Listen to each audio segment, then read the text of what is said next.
Hello students, आज की video में हम देखेंगे क्लास 9th की इंग्लिश रेमेडियल वर्कबुक की वर्कशीट। कौन सी? Assessment worksheet number 1। इसमें आपका आकलन किया जाएगा कि अब तक आपने कितना सीखा है। तो देखते हैं, पहला जो क्वेश्चन है, identify the noun in the sentence given below. के नीचे जो दिया गया सेंटेंस है उसमें से आपको क्या ढूंढना है? Noun. I am going to market with Seema. अब यहाँ पर आई तो प्रोनाउन है, मार्केट नाउन है, ये तो ठीक है, लेकिन इसमें आई प्रोनाउन है इसलिए ये आंसर नहीं है। अब इसमें सीमा और मार्केट ये दोनों क्या हैं? यही आंसर होगा आपका।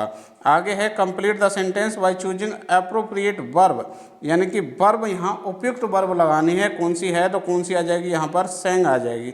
सभी वर्ब हैं लेकिन उपयुक्त सेंग है, क्योंकि यहाँ पर सुमन है तो यहाँ अगर सिंग लगाते तो सिंग से लगना चाहिए था। अब ये सिंगिंग वाली लगाते तो यहाँ पर कोई हेल्पिंग वर्ब लगनी चाहिए थी, एजेमार या वॉज वर्ब। ऐसे यदि हम रिसाइट लगाते तो यहाँ पर एस लगना चाहिए था। तो ये तीनों तो इसलिए नहीं आएंगी, तो बाकी आपकी कौन सी आ जाएगी? सेंग आ जाएगी। अब आगे बढ़ते हैं। आगे आपसे कहा जा रहा है complete the sentence by choosing appropriate pronoun. Pronoun का उपयोग करते हुए सेंटेंस को कंप्लीट करना है। Ravi has 3 ants. रवि के 3 चाचियाँ हैं। They are Khalistan mother's sister. वो उसकी माँ की बहन हैं, तो उसकी के लिए अब रवि का जो पजेसिव प्रोनाउन क्या बनता है? हिज बनता है। Identify adjective in the following sentence given below. अब जो नीचे सेंटेंस दिए गए हैं इनमें क्या करना है? आपको एडजेक्टिव ढूंढना है, यानी कि किसी नाउन या प्रोनाउन की विशेषता बताने वाला शब्द ढूंढना है। तो Rizwana takes care of street dogs in her village. She is very kind. वह कैसी है? काइंड है, उसकी विशेषता बताई जा रही है। तो यहाँ पर ये जो काइंड वर्ड है वो क्या हो जाएगा? आपका एडजेक्टिव हो जाएगा। अब आगे बढ़ते हैं और आगे क्या क्या रखा है? Complete the following sentence using appropriate words,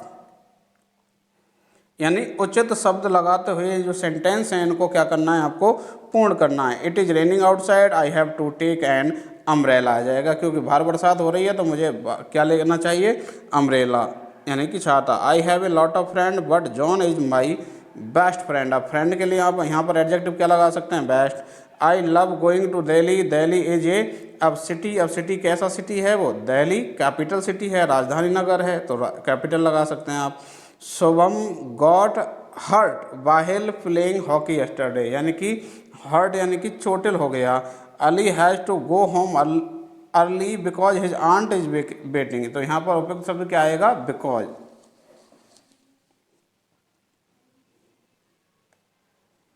अब आगे आपको क्या काम करना है? Match column A with column B, यानी कि इधर की साइड में आपको जो ये कॉलम में ये बातें दे रखी हैं इनको इस साइड की बातों से मिलाना है। तो मोहन है जो पायलट, अब पायलट है तो क्या करेगा? वो फ्लाइज प्लेन, तो इस बात को इसके साथ में जोड़ देना है। सीमा इज लर्निंग स्विमिंग, कि जो सीमा है वह स्विमिंग सीख रही है। ऐसे children are playing in the garden, बच्चे गार्डन में खेल रहे हैं। The dog barked at stranger, कि जो कुत्ता है वह स्ट्रेंजर्स पर यानी कि अजनबियों पर भौंकता है। अब क्वेश्चन नंबर 7 में आपके क्या है? एक आपको पैसेज दे रखा है और उस पैसेज को पढ़ना है और इसके आंसर्स आपको देने हैं।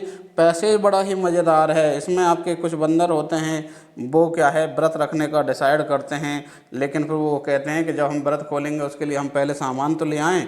तो फिर वो क्या ले आते हैं? केले ले आते हैं। फिर ये सोचते हैं कि यार जब व्रत खोलेंगे तो इनको छीलने में भी बहुत टाइम लगेगा, तो पहले ही नहीं, इनको बांटने में बहुत ज़्यादा टाइम लगेगा, तो पहले ही बांट लेते हैं अपने अपने। तो वो बांट लेते हैं। फिर वो कहते हैं कि अरे यार व्रत खोलने के बाद तो इनको छीलने में टाइम लगेगा, तो पहले छील के रख लेते हैं। तो फिर वो उनको छील भी लेते हैं। फिर उसके बाद में कहते हैं कि यार इनको एक काम करते हैं, मुँह में रख लेते हैं ताकि हमको ज़्यादा टाइम नहीं लगे। तो वो छील करके उनको मुँह में रख लेते हैं और फिर वो उनको खा जाते हैं। इस तरीके से उनका जो व्रत है वह शुरू होने से पहले ही ख़त्म हो जाता है। और ये आपकी पैसेज में यही बात बताई गई है। और अब इससे रिलेटेड आपको जो क्वेश्चंस हैं पूछे गए हैं उनके आपको आंसर करने हैं। अब जो क्वेश्चन है वो क्या क्या पूछे गए हैं आपसे? Who suggested that the bananas should be shared before beginning the fast, कि जो फास्ट है उसके शुरू होने से पहले ही बनानाज को बांट लेना चाहिए। ये किसने कहा था? तो किसने कहा था? द चीफ मंकीज वाइफ, जो मुख्य बंदर था उसकी पत्नी ने कहा था ये। The monkey plan to go fast till, जो बंदर थे उन्होंने अपना व्रत कब तक रखने के लिए कहा था? शाम तक व्रत रखने के लिए सोचा था। फिर उसके बाद आपका जो अगला क्वेश्चन है आपसे क्या पूछा गया है? Right the opposite of the underlined word given in the sentence below, the bananas disappeared. अब इस डिसअपियर्ड का क्या बताना है, आपको अपोजिट बताना है, तो उसका क्या हो जाएगा, अपीयर्ड हो जाएगा। Make a sentence using the word hungry, hungry का उपयोग करते हुए आपको क्या करना है, एक सेंटेंस बनाना है, तो आप बना सकते हैं he is very hungry, I am very hungry, कुछ भी बना सकते हैं। तो इसके अलावा आपसे अगला जो क्वेश्चन पूछ रखा है, write down your thought on what lead to the end of monkeys fast. आपके विचार लिखिए कि कौन सी बात थी जिसकी वजह से जो मंकीज का यानी बंदर का जो फास्ट था उसका अंत हो गया।